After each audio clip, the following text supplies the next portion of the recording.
Fala galera, sou o Bruno e sejam bem-vindos a mais um vídeo do Matematizando. Hoje vamos estudar o que é uma PG. Uma progressão geométrica é uma sequência, assim como a progressão aritmética. Porém, os termos são multiplicados por uma razão chamada Q e não somados. Chamamos de Q que se vem da palavra quociente, pois se dividirmos um termo por ele, acharemos a sua posição na sequência. Ok, falar isso parece ser chato e impossível de entender, então vamos fazer de uma forma diferente. Vamos entender o porquê uma PG é uma PG e por que multiplicamos os seus termos. Na progressão aritmética, somamos os termos, assim como numa média aritmética, e dividimos os números por valores para encontrar o centro. Na progressão geométrica, estabelecemos sentido como na geometria, em que calculamos áreas multiplicando os lados da figura. Vejamos o seguinte exemplo. Se tivermos um quadrilátero de lados 2 cm, a sua área é de 4 cm². Porém, se eu dobrar o valor de um de seus lados, sua área mudará para 8 cm². Continuando com essa proporção de sempre dobrar o valor de um dos lados, estamos criando uma sequência de valores de áreas em proporções geométricas, ou seja, criando uma PG de áreas. A partir desse raciocínio, podemos entender como é feito o cálculo de uma PG. Assim como numa PA, temos valores para o primeiro e último termo, para a razão e para o número de termos, porém com uma pequena diferença. A fórmula seria então, AN é igual a A1 vezes Q, que é a nossa razão, elevado a N menos 1. Subtraímos 1 do número de termos, pois o primeiro termo já está incluso na fórmula, o A1. Com isso, podemos entender a frase de Thomas Malthus, que disse que enquanto a população humana cresce em proporção geométrica, a produção de alimentos cresce em progressão aritmética. Então, são exemplos de sequências do nosso dia a dia, ou vamos adotar aqui como exemplo, sequência 1, 5, 25, 125, 625, que seria a nossa PG de razão 5, com A1, 1 e AN, 625. Ou também a sequência 100, 10, 1, 0,1. É uma PG de razão 1/10. Podemos classificar as progressões geométricas em 4 formas diferentes. As crescentes, em que temos uma razão maior que 1 e os termos positivos. Ou razão entre 0 e 1 e os termos negativos, assim como no exemplo. Decrescente, em que a razão está entre 0 e 1 com os termos positivos e maior que 1 com os termos negativos. Constante, quando a razão é igual a 1. E alternante, quando a razão é menor que 0, quando ela é negativa. E dessa vez, vamos direto para a soma dos termos de uma PG finita.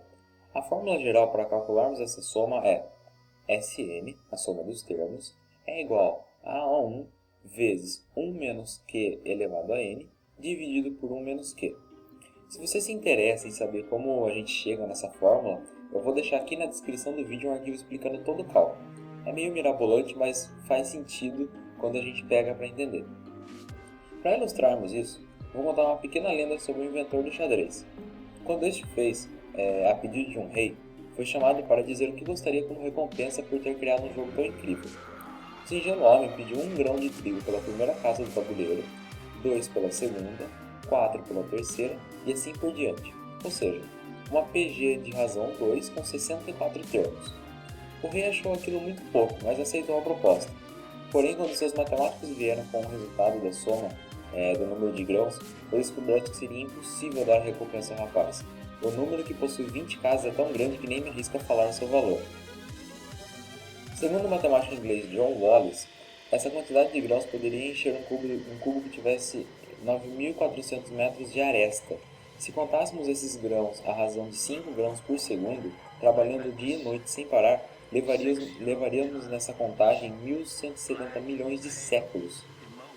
Então, fica aí um exemplo para vocês de uma PG, uma soma de termos de uma PG. Bom, vejamos agora 3 exercícios para entender melhor tudo que vimos de PG até agora. Se você quiser resolver esses 3 exercícios, pausa aí o vídeo, eles estão na tela, e eu vou acompanhar agora com vocês a correção. Se você fez aí, vamos lá. Se não fez, fica em correção. Exercício número 1. Comprei um automóvel e vou pagá-lo em 7 prestações crescentes, de modo que a primeira prestação seja de R$ 100 e cada uma das seguintes seja o dobro da anterior. Qual o preço do automóvel? Vamos lá. Então, a gente já sabe a fórmula da soma dos termos. A gente vai simplesmente substituir os valores que a gente tem. O A1 é 100 e a razão nossa é 2, porque ele vai dobrar. E o número de termos, ou seja, o número de prestações que ele disse, são 7 prestações.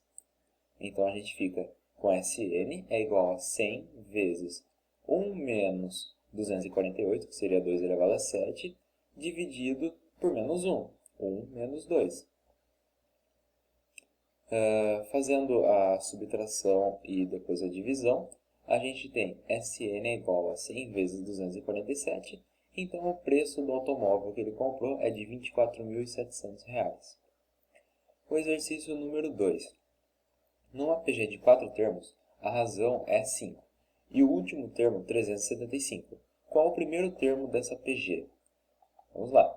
A gente já sabe que a razão é 5, o último termo 375, que é o nosso AN, e o nosso número de termos é 4. Então, vamos substituir na fórmula. AN igual a A1 vezes Q elevado a N menos 1. Substituindo os valores, a gente tem 375 é igual a A1 vezes 5 elevado ao cubo.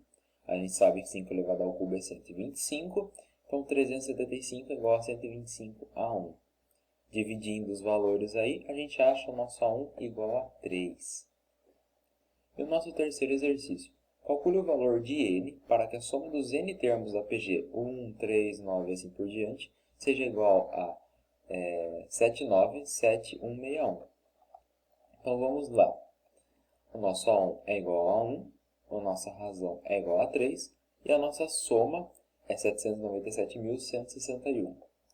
Substituindo os valores, a gente vai encontrar 797.161 é igual a 1 vezes 1 menos 3 elevado a n, dividido por menos 2. A gente vai passar esse menos 2 multiplicando o 797.161 e depois de multiplicar, a gente vai pegar o número 1 que estava do lado direito somando, a gente vai passar ele subtraindo do lado esquerdo, então a gente vai ter menos 1.594.323 é igual a menos 3 elevado a n. A gente faz tudo por menos 1 para ficar mais fácil. E esse número gigantesco aí é a mesma coisa que 3 elevado a 13. Então, 3 elevado a 13 é igual a 3 elevado a n. E o nosso número de termos é igual a 13. Espero que vocês tenham gostado desse vídeo. Foi uma forma mais rápida de ver um assunto como um todo. Quero tentar trazer mais vídeos sobre PG, porque não acaba aí. Então, se você gostou, deixa um like aí, compartilha com os amigos e a gente se vê na próxima. Keep matematizando!